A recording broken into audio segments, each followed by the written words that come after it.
بسرعة بسرعة بسرعة بسرعة بسرعة. الأيام السوداء حرفيا هتبتدي من أول ما تشوف الفيديو ده.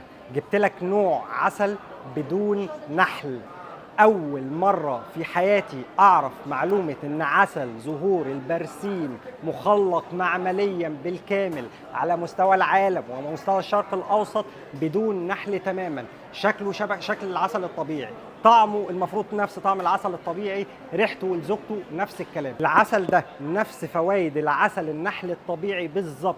نسبة السكريات، الأحماض الأمينية، الفوائد بتاعة العسل والإنزيمات ومضادات الأكسدة هي بالظبط كأنك بتاخد عسل طبيعي، بس العسل ده من غير نحل. المفروض بقى يا جماعة إن العسل دوت فيه ورقة بحثية اتنشرت من قبل شوية طلبة من اللي ما يتسموش ذوات الرؤوس المربعة.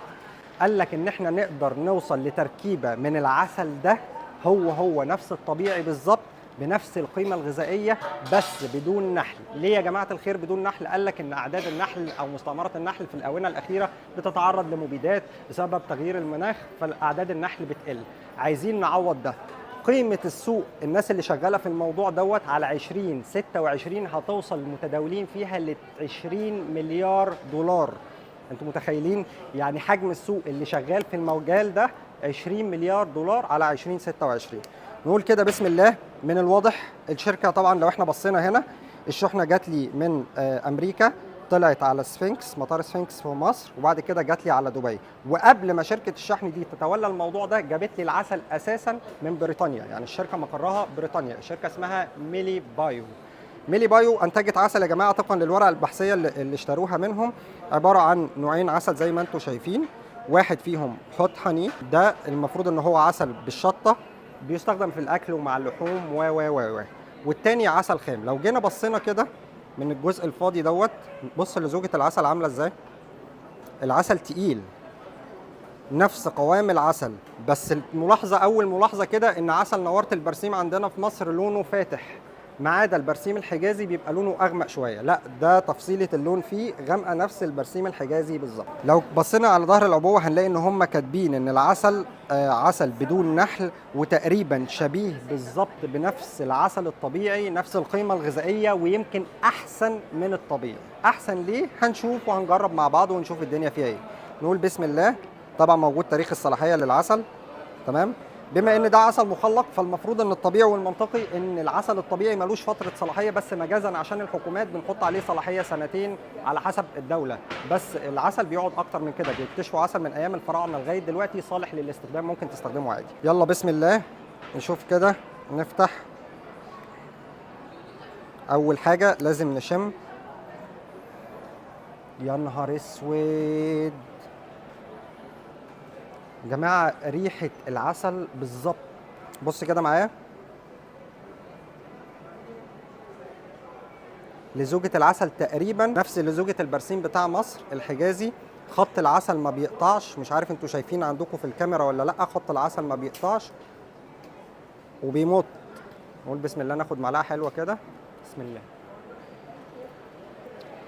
اقسم بالله يا نهار اسود يا جماعة، تقريبا نفس البرسيم الحجازي بالظبط، بس العسل ده من غير نحل. مفيش نحلة واحدة عملت العسل ده.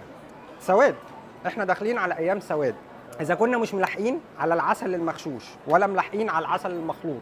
انا جبت لكم فيديوهات قبل كده ووريتكم ايه اللي بيحصل في موضوع العسل. النيله السوداء في ده مختلفه تماما. العسل ده يا جماعه شبه فعلا العسل الطبيعي بالظبط. انا عايز اهرب من الموضوع ده، احنا في مصيبه سوداء. بقول لك ايه يا زياد، يمكن انا بهلوس ولا حاجه، ما تجرب العسل ده. بقول لك كده حبه حلوين. خد.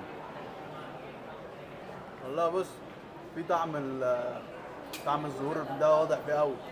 ده رقم طعم واحد. اللي هو الزهور ده حلو.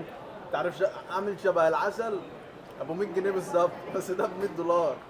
انا عايز اقول لك ان ده فيه نفس الخصائص وريحه وطعم اللي موجود في الزهور اللي انت بتحكي فيه ده. اذا كده احنا كده ما عندناش اي اختيارات تانية غير ان احنا نقول يا رب نقع في واحد بيكون بيشتغل في عسل جاي من نحل. قبل ما نقفل الفيديو محتاجين نجرب الاختراع الجديد اللي بيقولوا عليه اختراع دوت، اللي هو عسل بالشطه. زي ما انتم شايفين مكتوب عليه هوت هاني.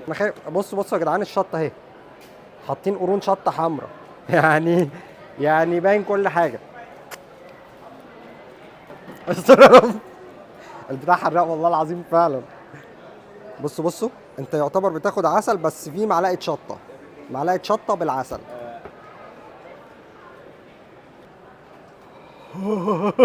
حراق والله. بجد والله. جرب العسل ده، نوع عسل لسه نازل جديد في السوق. بس ايه رايك بامانه؟ ماشي بامانه والله، بامانه بس بسرعه بسرعه بسرعه بسرعه بسرعه.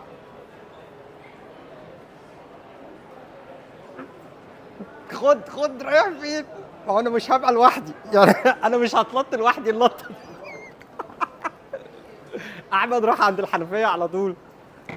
يا ابني طب تعالى اقول لك، طيب قول لي حاسس بايه؟ يا جماعه انا لازم اقفل الفيديو دلوقتي، انا بجد مش قادر. يومكم جميل، سلام، استنوني الفيديو الجاي هيبقى قوي جدا. سلام.